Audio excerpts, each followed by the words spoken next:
All right, thanks, Jay, and thanks everyone for joining us today for the National Ag Week Careers Panel for 2020, the first of the two that we're hosting this week.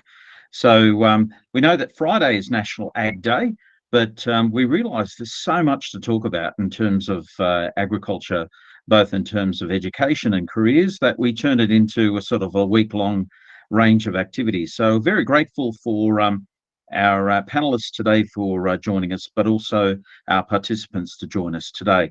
Today's session is being recorded, so we will be available and shared at a later time for other participants and other interested schools and the like who'd like to learn more about what's happening in careers in agriculture. My name's Luciano Mesiti. I'm the CEO of Primary Industries Education Foundation, and I'm your host and facilitator today. And so we'll commence now. We'll go to the next slide. Thanks, Jane.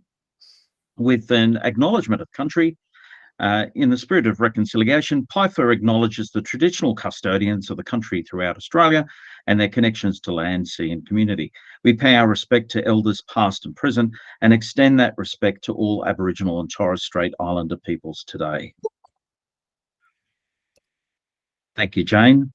So we're Primary Industries Education Foundation. We're a not-for-profit organisation. And we collaborate with industry organisations and the government to develop and promote teaching materials about food and fibre in the classroom. And we also are advocates for food and fibre education. Thanks, Jane. No worries. And we're greatly supported by a number of industry organisations who are members of our organisation, and very much thank them for their support for the activities that we have this week, including the Careers Panel and a range of other organisations that also support what we do here at PIEFA. And we'll leave that one for last, Jane. Beautiful.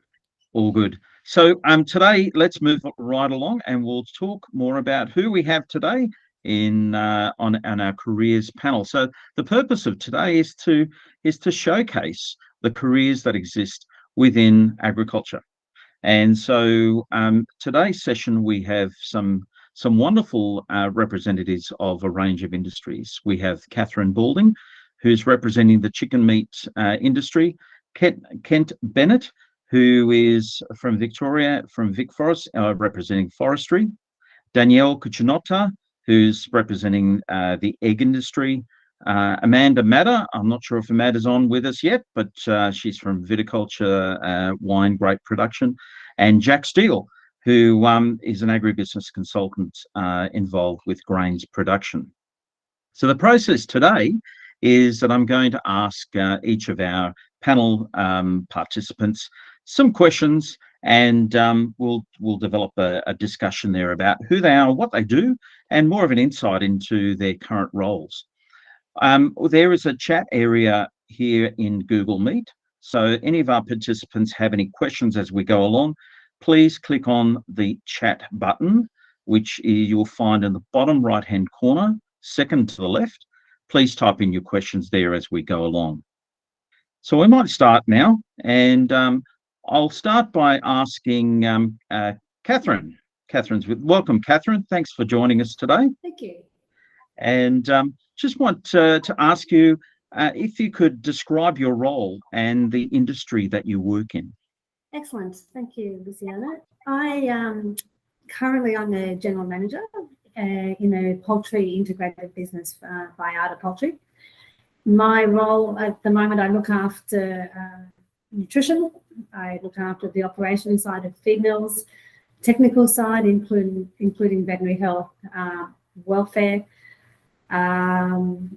research and development in terms of looking at different feeding or efficiency ideas within the business. So that primarily is my current role. In previous career, I have been in the industry for about 30 years, and I have worked across the supply chain in terms of quality control and procurement of a lot of the ingredients that go into the chicken feed. So at the moment, I'm looking at it. I work in the back end of the business with feeding the chickens, farming, and the production side. Fantastic. And just while you're answering that question, I'll just ask you a little bit about your background and sort of the pathway that you took to get to where you are today.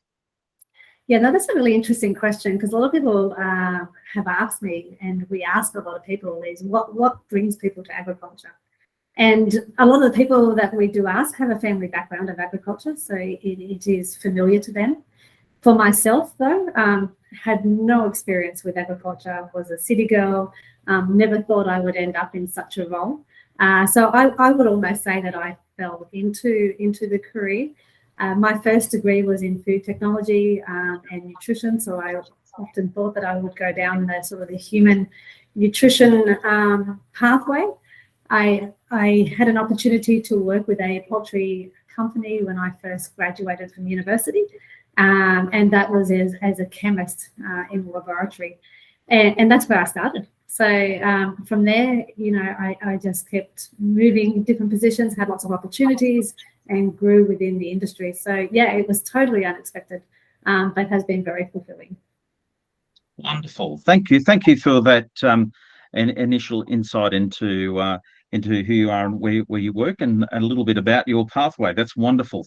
Thanks so much, Katherine. Thanks for joining us today.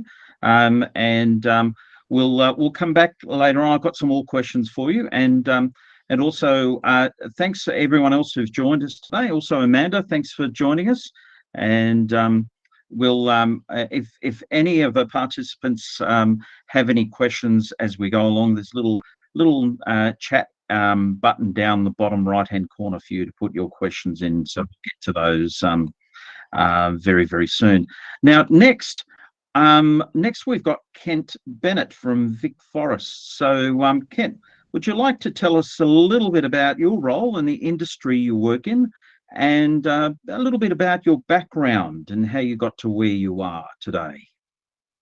Yeah, no problem. So I work for Vic Forests, which in Victoria, that's the state-owned business which manages all the timber harvesting in Victoria. So it doesn't only manage the timber harvesting, but also the sale of that timber and the regrowth of the forest after we've harvested. So everything that harvests has to go through the full process so it's regenerated again. So that's what our business looks after. In terms of myself personally, my role is as a tactical planning forester, which sounds really technical, and aspects of it are, but ultimately it comes down to finding new areas that are suitable for timber harvesting. So there's a wide range of constraints that we have to look for, making sure that we minimize the amount of high conservation values that are present, and making sure that it operationally will work, that we can get machines and trucks in and out of a particular area, as well as working with cultural values and historical values and all sorts of different things. So that's a bit about my role. It involves a little bit of computer work with GIS, spatial systems, and also verifying what that says with field work. Tell us a little bit about your background and how you got to where you are today. Yeah, so this is my first sort of job within the industry. Prior to this, I went to university, where I studied a Bachelor of Science at Melbourne Uni. Through that, there's various different majors which you can choose. I ended up doing a forest science major, which unfortunately they don't run anymore, but it's sort of a lot of environmental science and botany related subjects. But I've also had a keen interest in the outdoors. So I've been involved in Scouts since I was a very young age, and always going hiking. So I guess that interest has sort of fueled my desire to follow this pathway. Wonderful. Thank you, Kent. That's a great introduction from you. So we'll be back soon with some more questions for you. Next we have Danyel Cucinotta from Victoria. Danyel, would you like to just tell us about your role and the work you do in the egg industry, and a bit about your background? Hi everyone. So Danyel here. I'm a third generation egg farmer in the peri-urban area of Melbourne. So I still get to live quite a relatively normal suburban life whilst still getting to dip my toes in agriculture. The truth is I did everything in my power to stay away from agriculture, did a double degree in business, tried to leave the family farm, and then realized as I got a little bit older, I was like, no, there's probably a few things I missed about being on the farm. I enjoyed the lifestyle, working with my family, and the opportunities were huge. So I went back into agriculture sort of mid-20s and said, I went to my R&D body, Australian Eggs at the time, and I said, I'd like a scholarship. I'd like to pursue agriculture a little bit further. And because there are so many opportunities and an extreme amount of funding, you can generally get things like a scholarship or technical things paid for, which is pretty phenomenal in the industry. There's nothing quite like it. And now I'm back on the farm. My dad would tell you not very often, because I do a lot of work that everyone else doesn't want to do. So things like compliance and OH&S, HR. So anything that involves kind of paperwork that no one else really wants to do. And whilst getting to still live my own kind of life and dip my toes in agri-politics as well. So yeah, my story is probably a little bit different to most, but in saying that, I did everything in my power to avoid agriculture, and here I am. Indeed. So I guess you've given us a really good insight into where you've come from and what your current role, because not apart from working on with an egg business, you also have some governance work and work with Victorian Farmers Federation as well, don't you, Danyel? Yeah, so I think my love for eggs and agriculture, I mean, when I went back, actually made me realize I don't know if I wanted to do the everyday operation. So obviously that's where I started. That's everything we did when we were kids, and we grew up on school holidays being on the farm. But I said to Dad, I'm not entirely sure that, packing boxes and looking after chickens every single day is what I want to do. And Dad said, there's so many other opportunities. What do you think you're good at? And then Dad said, well, you can talk underwater. So what about agri-politics? And I was like, oh, I mean, how hard can that be? Anyway, so that's where we are now. So I'm very fortunate to be advocating on behalf of all Victorian farmers at the Federation. And yeah, so it's a whole nother story for another day, but it's not quite the traditional one. So thank you for having me. Wonderful. Thanks, Danyel. Lovely to have you here today. Well, next we have Amanda Matter. Is that the correct pronunciation? You've done extremely well. Thank you. Welcome to our careers panel. And so, Amanda, I'd just like to ask you to describe your role and the work you do in the viticulture industry. Yeah, good afternoon, ladies and gentlemen. Yeah, I'm a consultant viticulturist based in South Australia and assisting 25 wine grape growers as we speak. As you've all been seeing, yes, half of Australia's underwater at the moment. So there's a massive downy mildew outbreak occurring right now. So it's just basically, monitoring population levels, monitoring the frequency, assisting growers with their fungicide spray programs. So yeah, I'm based from more of a technical viticulture role and worked for some prominent wine companies, including the Yalumba Wine Company, Treasury Wine Estates, where there's not too many ladies in the field, but yeah, we really enjoy it. Each day is a new adventure, and yeah, it involves a very diverse skill set, which is great. Yeah, involving a bit of GIS and remote sensing, vineyard mapping. You might throw in a bit of engineering into the equation, a bit of biology, where you've got to understand the development stages of the fungal disease life cycle, and also different pests that can cause an issue in the vineyards, and also understanding their development stage as well. So it is rather diverse. I've been working in the industry for the last 28 years, And I think it was about 7 or 8 years ago, I decided to take on a challenge to go out on my own, and it's very, very rewarding helping the small growers out. Fantastic. And so, in terms of your background, Amanda, had you always thought of working in the viticulture industry, or was it something you stumbled upon? It was something I stumbled upon straight out of school. I got into a Bachelor of Economics degree in a university in South Australia. I think I lasted about 6 months because I was so bored. And so I went to the careers panel and said, oh, look, can I work out a degree that could help me assist getting a half an outdoor job, because I like the outdoors, and half an indoor job. And they say, look, let's just mix it up, and let's throw in a bit of physical geography, let's throw in a bit of mathematics, let's throw in a bit of geography. So I came out with a Bachelor of Arts degree and had sort of nowhere to go. And then I decided to take a vintage job at Penfolds Winery and really enjoyed the wine industry from there. And then another job came up where the vineyard managers were saying, oh, look, it'd be nice to see a few extra ladies come on board. We'll teach you how to drive tractors, how to operate the machinery, how to prune grapevines. And I sort of, stumbled upon that job. And before I knew it, I was studying a Bachelor of Science degree in viticulture, and learned a lot of hands-on skills, and then put the science together where, you dabble in chemistry, biology, engineering, irrigation design, best viticulture practices, learning about machinery and technology, and a bit of GIS on top of that as well. So studied that back in 2001 and sort of progressed working for corporate companies, and then decided, right, I'm going to take a plunge and go out on my own. Fantastic. Just because the word viticulture is not something that's sort of used a lot in the wider scope of things, not a word that's used in common language in schools. Can you just give us a brief description of what does viticulture mean?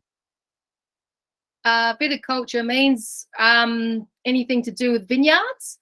So it's a combination of the arts, and you've got a bit of science in there as well. So it's we prune the grapevines in winter during dormancy. So there's a little bit of an art to pruning a grapevine. You've got to position all the spurs correctly, so then all the bunches, when the bunches form, when the shoots burst, that they align along the vine quite nicely, so there's lots of airflow around the bunches so they don't get disease. Viticulture, look, we've got to apply nutrition, we've got to treat them like human beings in a way. They need their nutrients. We need to protect them against pests and diseases, and we just want to produce the best desired outcome to obtain the best wine grape quality we can, to produce exceptional wines, which we're quite good at in Australia.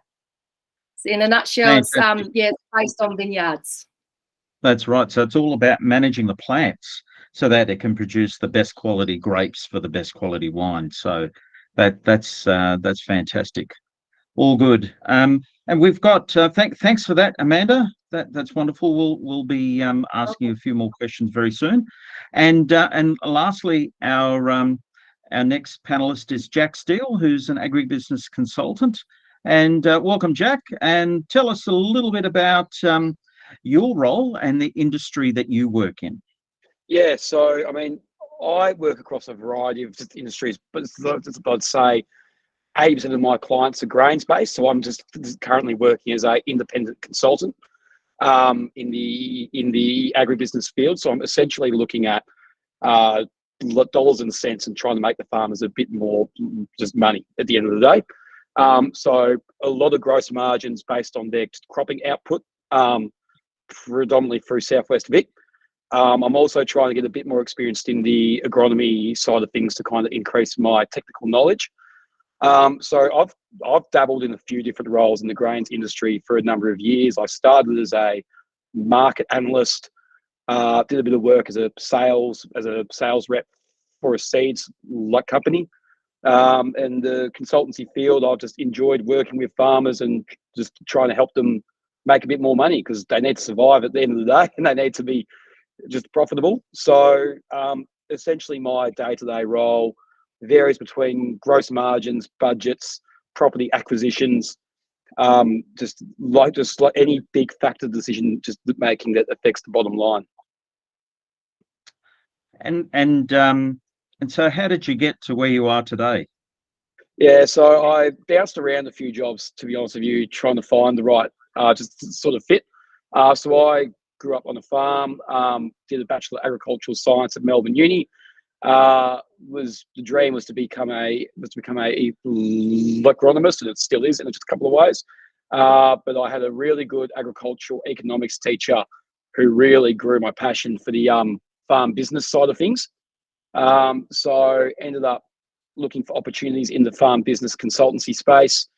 Got a bit of work with a company that sort of dabbles in that space and in some asset management as well. And that's led to me being independent at the moment. Fantastic. Thank you for that. And look, you used the title consultant, and that's really an important role that's played in many different industries. And I know Amanda mentioned her role as a consultant, and you just did as well, Jack. What are the main things that a consultant does with in your industry? What do you do that's classed as being a consultant? Yeah, no, so that's a good question. I mean, it really depends on the client's needs. So I mean, between the probably dozen farming clients I work with, some just want a business health like check-in at the end of the year. Some want monthly visits, fortnightly visits. So it ultimately depends on the area you're in, obviously, in your field of expertise or alleged expertise, and just depends on what the client needs a bit of support with. So I'd say it's quite just varied what a consultant can be, but your job is, I guess, to be what the farmer needs you to be, or if you can't be that, then you need to find that just a bit of information elsewhere or outsource it.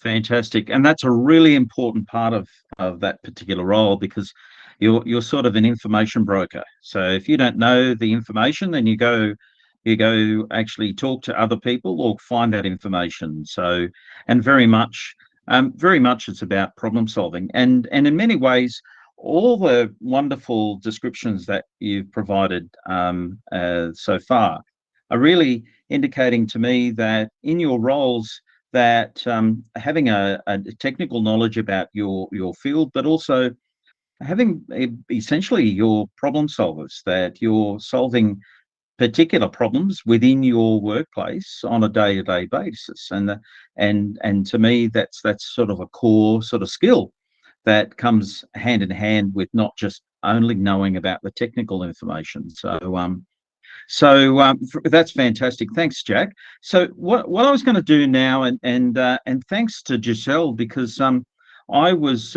my next set of questions are really about what sort of training options are there available in your different industries, because I talk to a lot of teachers and a lot of schools, and a lot of young people are very confused about what a career looks like and how do I get from point A to point B. And I think what you've all described to us already is that there's no one direct pathway from finishing school, doing a course, to getting into a career. And I know that myself. I've probably had about 20 different career changes within agriculture in many years. But I think it's important that it's a little bit difficult to actually find the information. So, and thanks to Amanda for answering Giselle's question about training in viticulture. And I know in South Australia there's some and at Wagga there's some great training opportunities there. Amanda, did you just want to say something more about that? Yeah, look, I went through Charles Sturt University through Wagga Wagga, part-time external, due to the fact is, yeah, look, I could work full-time in the vineyards based in South Australia. And then what I could do is I could travel over to Charles Sturt. I reckon it was probably 3 times a year to sit practicals. And then through my first degree, it wasn't a complete waste of time. I had a few subjects up my sleeve where I got status for. Or the other option, you could study through TAFE as well. There's a massive shortage of vineyard machinery operators out there. We're screaming out for many. I dare say there'd be TAFE courses in the wine regions of, Victoria, I'd say New South Wales, and there's certainly in South Australia. Or there's another option, you could study full-time and do the full Monty, do a Bachelor of Science degree in viticulture through Adelaide Uni, but unfortunately they only offer that course internally, and I think it's 4 years. But with Charles Sturt Uni, you come out with the same qualification. It might take you a little bit longer, but at least you can work full-time and get your hands, sink your fingers into viticulture at the same time. Fantastic. I think the important thing here is that there's lots of opportunities, but knowing exactly what they are. I'm going to ask Katherine the same question. If someone was interested in working in chicken meat production, and I know you focus on nutrition, which is a really important aspect of chicken meat production and obviously all animal production, but what sort of training options and pathways are available for anyone interested in chicken meat production? Chicken meat production is such a diverse business. The industry processes, something around 14 million birds a week. So the amount of people that's employed in the industry is huge.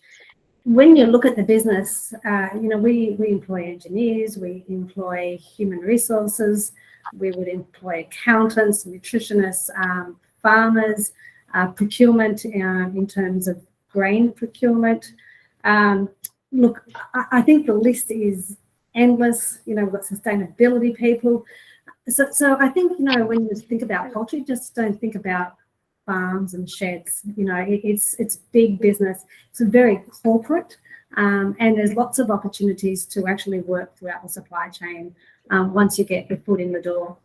In terms of studying, a lot of people do come in with a Bachelor of Science, but a lot of people do a similar TAFE course where they are able to then come in at different levels within the industry. But if you are open-minded and you're not afraid to take up opportunities, the world is your oyster. You can go anywhere in the business if you have the ambition to, regardless of your qualification. It's a very small industry. Everybody knows each other. We're very loyal, and for me, I've been in the industry for 30 years, and it's the time now in my career that I want to give back and mentor the young people coming through, so they can be similar to what I am. So obviously, my background is nutrition. I have been I continue to do nutrition work on a day-to-day basis. Love nutrition; it's very interesting. Human nutrition, psychology, don't do psychology. Animals, much easier. They get a diet and they respond and perform, and that's quite a lot of satisfaction. And even though I am in a poultry business, I do formulate for turkeys, ducks, pigs, quail. I think I said ducks already. I've done dairy. So it's multi-species and so very interesting across the portfolio that I do. And the main thing that I enjoy in any part of the business, and everybody says it when you're in the industry, is that I don't know what I'm walking into day by day. No 2 days of my 30 years has ever been the same. And I like that. Some things are, you walk into a bit of a train smash. Some days it's not a train smash. You're pleasantly surprised at some of the wins that you get. And it's quite fulfilling and very character building. It's as I said, it's quite fulfilling. Fantastic, Katherine. You highlighted so many really important points, because one of the most important points you made there is that there are so many industries and roles that impinge on the supply chain of agriculture. And that's such an important thing to talk about, especially with young people interested in careers or unaware of the careers. There's so many individuals that input. You talked about accountants and what else did you say? You said Human resources, human engineers. resource, procurement, probably legal, Yeah. virtually every single career area that impinge our lives also interact in agriculture. And that's such an important thing because there's so much of a stereotype that agriculture equals old man on a tractor. And it's far from the truth. And I think that's really important. That's part of the role of today's panel, is to really talk about what is the real deal in terms of what happens in the world of agriculture. And that there are so many opportunities, and no one day is exactly the same. I'm sure that all our panelists will say exactly the same. It's just again, there are so many things that happen in our lives and in our jobs that every day is going to be different. So you've highlighted some really important points there. Thank you, Katherine. That's great. Add one more thing, I think when people see poultry and other parts of agriculture, they don't see it as sexy, which is a shame. In terms of agriculture, some people think, horses and equine, okay, that's sexy. Viticulture is probably sexier than chickens. But I think that stereotype needs to, it isn't just in the farm, in sheds looking at chickens. My role, I go overseas and work with international experts several times a year. So, I've traveled the world learning about poultry nutrition and poultry integration and production. So, I guess that you do have a lot of collaboration internationally, and I think that in all types of agriculture, you have that international link and collaboration for learning. Indeed, that again is such an important insight. That it's bigger than just what happens in Australia, and there's so many different aspects to in our particular industry. So that's wonderful. Thanks so much for your insights, Katherine. And so I just wonder if Jack, Kent, or Danyel had any other insights in terms of that, in terms of insights into your current role and training, if there's any insights there about the training options that you see as important in your industries. So happy for me to make a bit of a start. Go for it, Ken. Hit the nail on the head, saying that we've got a wide sort of sweep of different roles within our industries, but sort of more focusing on sort of the on-the-ground forester role. We find a lot of people go the university pathway and sort of do those Bachelor of Sciences, environmental science, but it's not necessarily essential either. TAFE courses were mentioned, and even just previous life experience, anything that you can sort of build up to sort of demonstrate that you've got, firstly, a keenness and an interest in the area is definitely a big step forward than someone who doesn't have anything to show for that. Because you'll find that a lot of the training that you do will end up being in-house. So whilst you learn a lot while you're at uni, the actual skills that you'll be using, your employer will teach you how to do those. So that's what I found with my role. Went through uni. I used small bits and pieces here and there, but yeah, most of it was learnt on the job. Fantastic. And Danyel?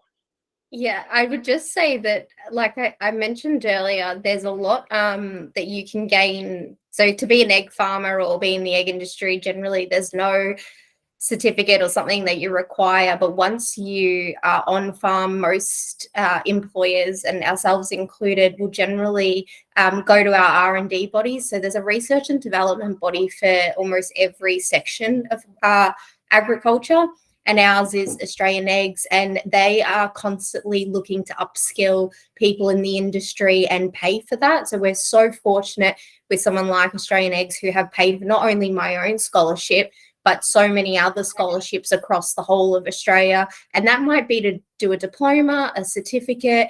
Australian Eggs haven't done this, but a lot of places will assist you in getting like the forklift license if you require it, or an ag vet chem certificate if you need it. So I think, you know, it doesn't have to be so scary in the sense that you have to have a particular background or schooling or education to get into agriculture. 9 times out of 10, if you simply want to be there, then there are so many pathways in the industry and people who will support you and upskill you and fund that, which I think is something that goes a little bit unnoticed, because I'll tell you now, all my education in agriculture has been paid for by someone else. So it's a pretty big win, I think. I mean, to know that you've got no debt sitting on there for the diplomas or the certificates and so on. So that's pretty cool.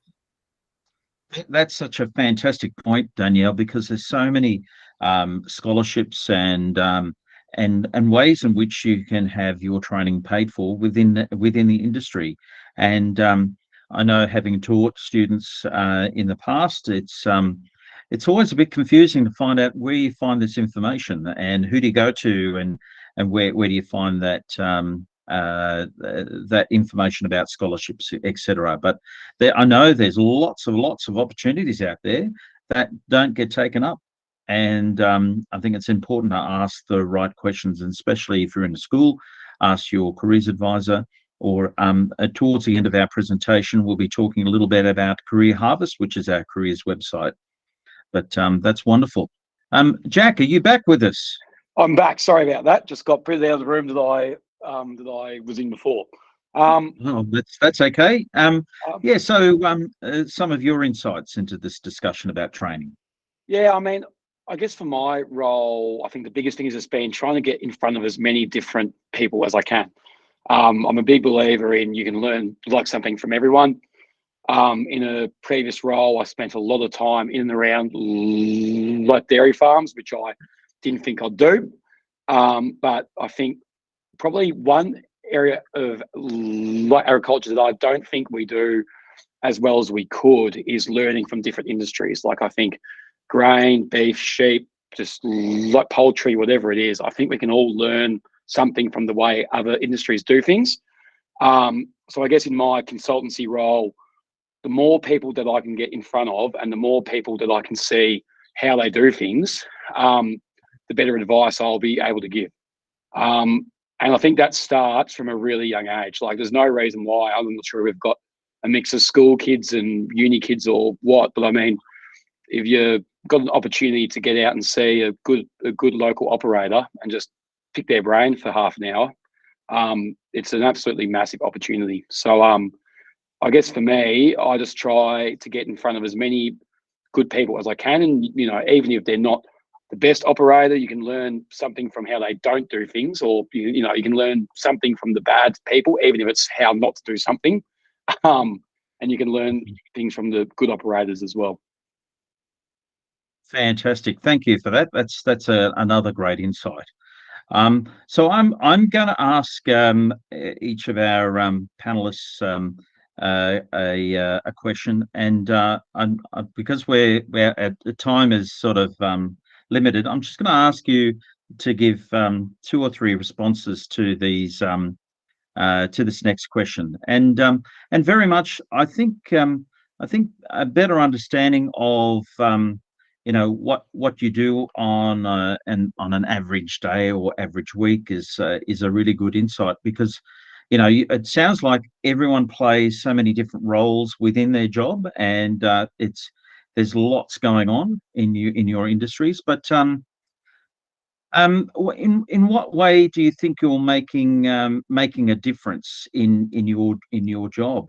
What's the difference that you're making in your industry, in your job? So if you can give 2 or 3 sort of summary responses to that, and about essentially about how you're making a difference, and what are the positive things about your role. So we might start with Katherine. How are you making a difference in your industry, in your job? Oh, okay. Okay. I guess on a day-to-day basis, within my business, I'm always striving to better performance. So whether that's an operational performance in one of my feed mills, or procurement of grains, to sort of optimize opportunities out there of certain grains. The industry imports a lot of soy meal, for example, which has a poor sustainability footprint. So a lot of the work that we do is to try and substitute those imported ingredients for sustainability and to improve costs and production. And of course, to actually keep striving to get the genetic potential out of our livestock, because that's big money in terms of return of investment for the business. Apart from that, I'm on the chair of the chicken meat panel for agricultures.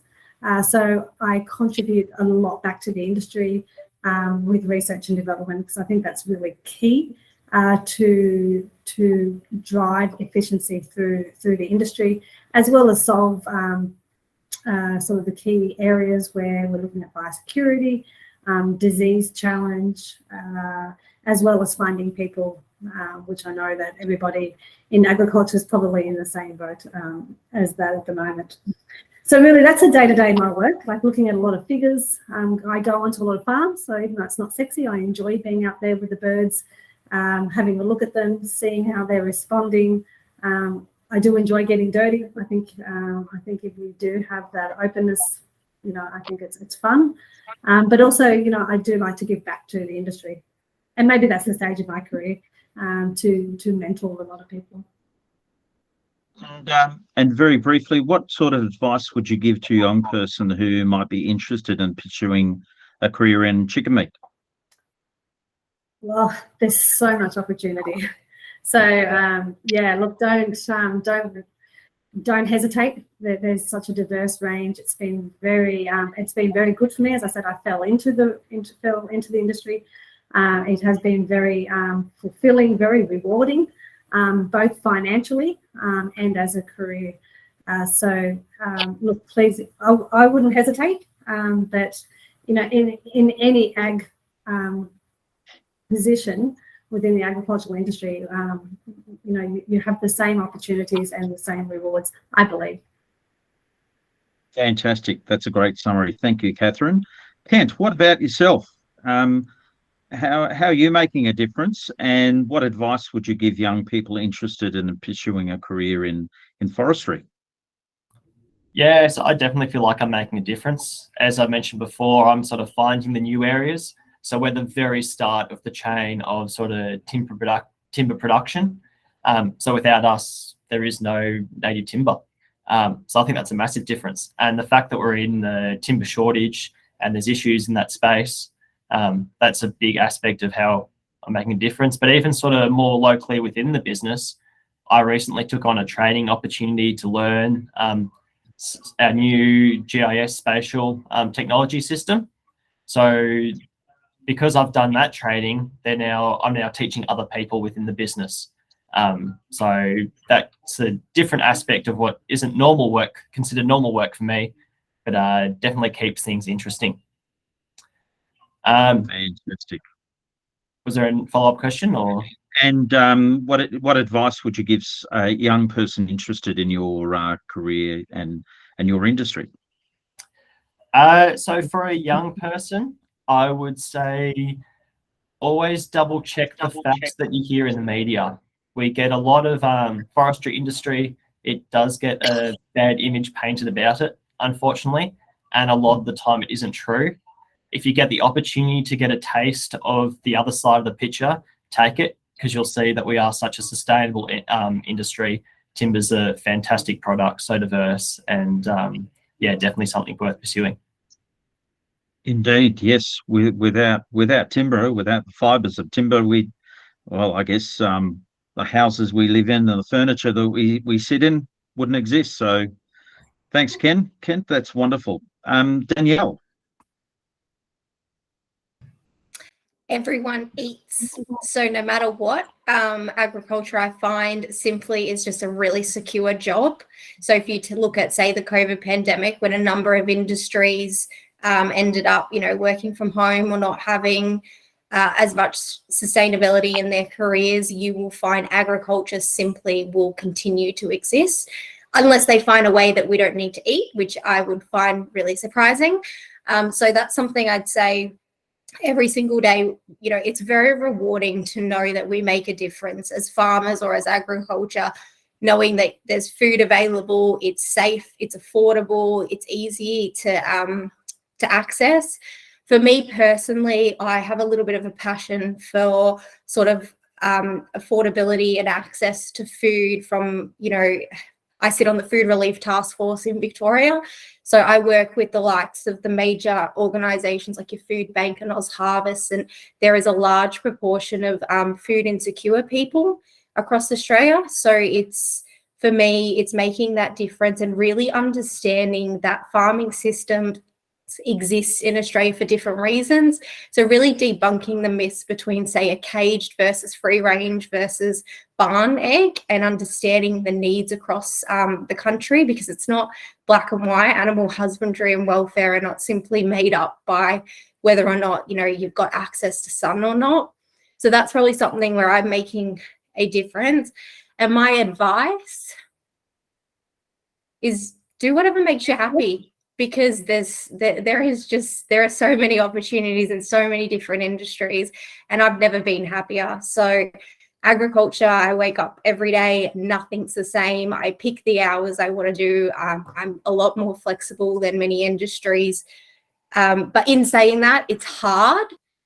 Chickens don't know what a public holiday is, nor do they care. So don't think for a second there's like this, you know, easy kind of career pathway. But in saying that, it's secure, it's supportive, and there's just so much fun into it. And it's just so diverse now. So any piece of advice is just do something that's rewarding and makes you happy.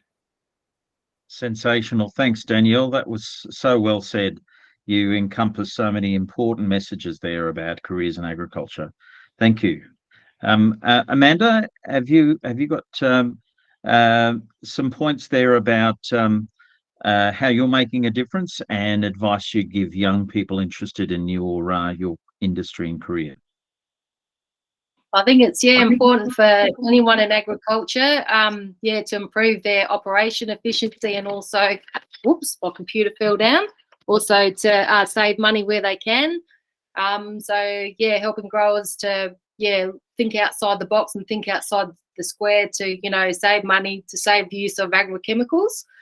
By looking at, if you monitor, no, you don't have to spray, save your money, perhaps invest that into, you know, undervine straw mulch or something like that. So areas where growers need help if they need to improve their yield estimation or to improve their end product, so the wineries will offer them big dollar. I think that's quite rewarding as well. Making a difference. I'm also assisting growers, helping them to become audited under a national body. So recently, since the Chinese Australian wines being imported to China, that sort of lapsed probably about 18 months ago. There's been a push to export Australian wine into, say, the EU countries, but we need to become recognised that we are sustainable environmental operators. So there's a national body that's formed called Sustainable Wine Grapes Australia, which puts a ticket on our bottle of wine saying that we operate in an environmentally and sustainable manner. So there's a lot of growers who are going through this auditing process at the moment, and there's a few of us independent consultants out there assisting growers to get all their paperwork together, to share, to bring out their special stories on how they're being sustainable and utilising their best viticulture practices. So that's been quite rewarding. And look, my passion is ag tech. So if you love innovation, myself and a group of like-minded people are coming up with a new piece of technology where we're continuously logging the weight of a bunch, so we can understand how a bunch reacts to, say, rainfall, irrigation, and also heat waves. So what we found over the last 3 years of collecting data, it's refined wine grape growers to reduce their water use. So ag tech is another passion of mine. And look, my advice, do something that scares you the most.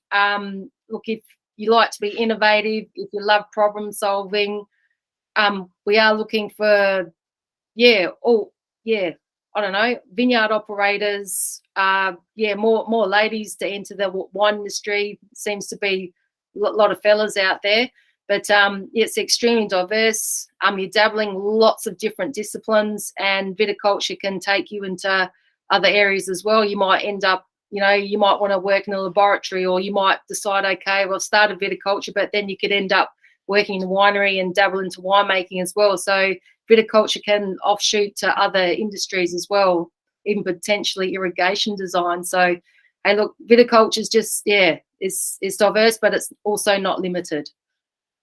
Fantastic. Thanks, Amanda. And you highlighted one really important point there, or out of many important points, about agricultural technology. And that's really part of this whole picture of careers and the roles that people play, that technology plays such an important role in all of our industries. And it's very important to highlight that, because there are so many jobs in terms of technology in agriculture, making agricultural production more efficient, but also all along the supply chain where technology is used. So wonderful. Thanks, Amanda. And Jack, have you got some advice for our young people in terms of the sorts of ideas to pursue a career in your field?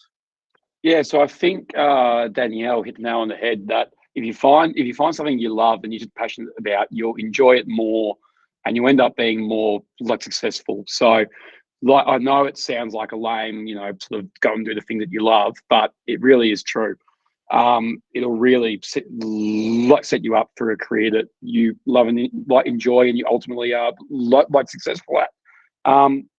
In terms of in the grains industry, there's a variety of ways to get into it, both through formal education and informal.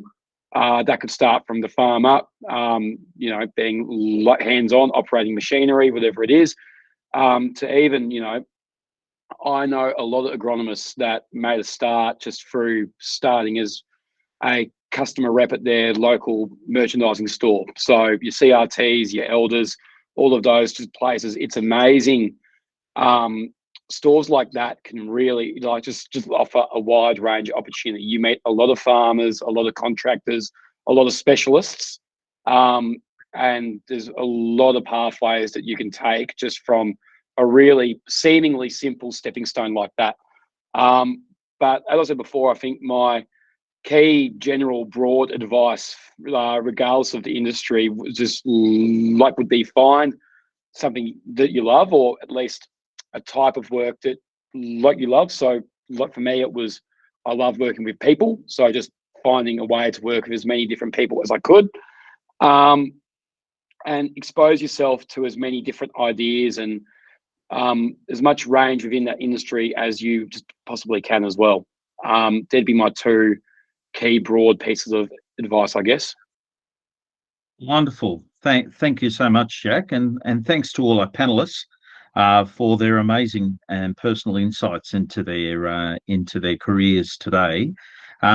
So we have a little bit of time for any questions. If there are any questions for our participants today, please put those questions into the chat area.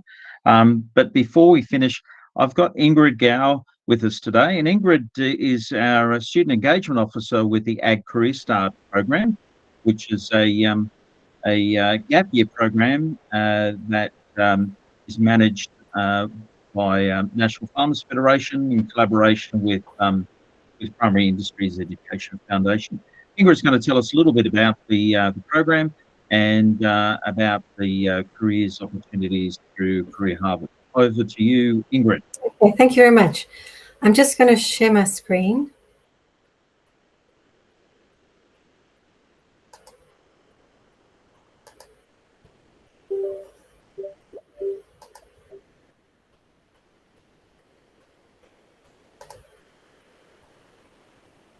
Okay. So at Career Start, following on all these ideas about careers, I came up with the concept of having a gap year in agriculture. And traditionally, a gap year was always a year you went overseas, you learned a language, you didn't necessarily get paid, you volunteered. And people would do it because you learned a lot of very useful soft skills. So having that idea of a gap year, it's a taster of what career paths you might have. They've come up with the National Farmers Federation came up with the concept of the gap year. So we can see there are plenty of benefits for students. So it just gives you, sometimes it's really hard to get that first job. So it helps you get that first job.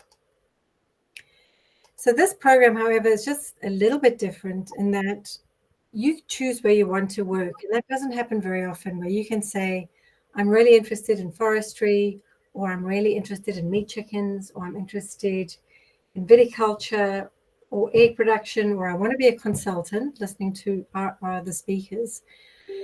And you get a chance to say, well, I want to go on a farm where I can get that kind of experience. And that's a pretty unique thing.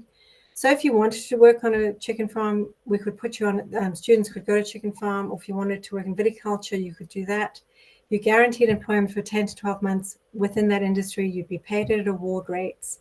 All the farmers on the program are vetted by the National Farmers Federation, and everyone completes farm safety courses.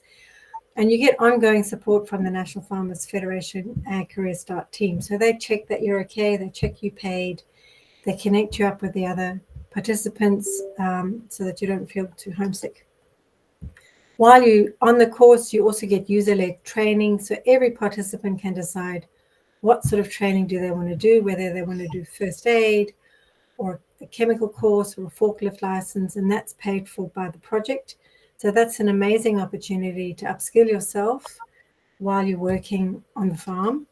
And you also get to go to industry engagement events. And this is, again, an amazing opportunity to network, to see what research is happening within your industry. So we've had participants go to Innovation Generation, to Hort Connections, to the Cotton Conference, to BFEX. So when you go to those industries, you certainly have a great opportunity to learn. So in this program, you're getting a full-time job, you're getting training to upskill yourself, you're getting funding to attend industry events, and you have a support team. So there's a lot of support for you. To be eligible, you need to be 17 to 25. You need to be able to work in Australia. A driver's license is preferable, but not essential. And perhaps most importantly is no previous experience in agriculture is required, which means farmers understand that participants coming on the property may not be skilled at what they do. However, they've got a real they want to learn, they want to try something new, they want to challenge themselves. So that's a requirement that we have. So essentially, you get paid to learn and network and ongoing support. Here are some comments from participants we have on the program this year, and I'm just going to share this video quickly. Learning about the lemons and the cotton has just been so interesting. I've been able to learn a lot about the information technology services behind ag, which is a huge industry to everything we do in cotton. I'm very keen just to roll up my sleeves and do a bit of manual work while it's still relevant to my uni degree as well. I've always wanted to have a job in farming and agriculture. I'm keen to get into it and learn, see what happens in the job, and I'm definitely looking forward to learning how to work around cattle and where to stand and where not to stand. I essentially came in to Gav's property with not a lot of skills, and since then I've learned something new every single day.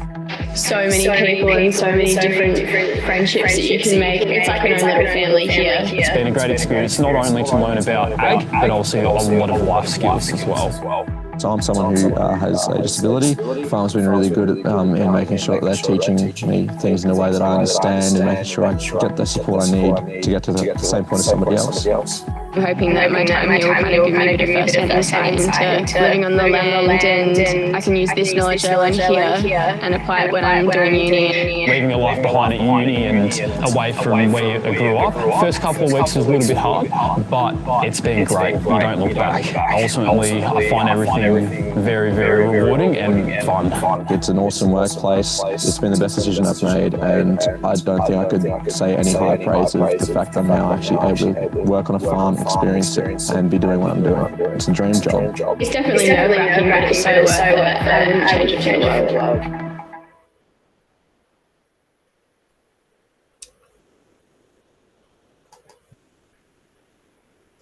Thanks for that, Ingrid. Thank you. For that insight.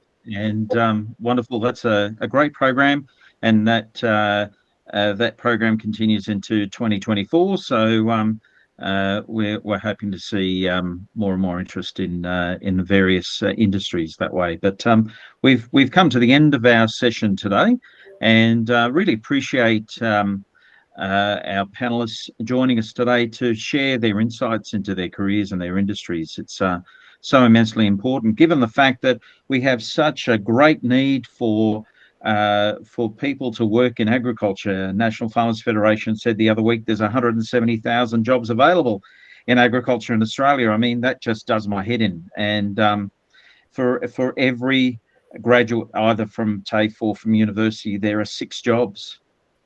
And really, the sky's the limit in agriculture. And I think what our wonderful panelists described to us today is that it's not solely about what happens on the farm. Agriculture does not solely equal farms. It's everything along the supply chain, everything that brings that food, wherever it's produced, those fibres, into where we live. So it's very important to take that into consideration, and there's so many opportunities.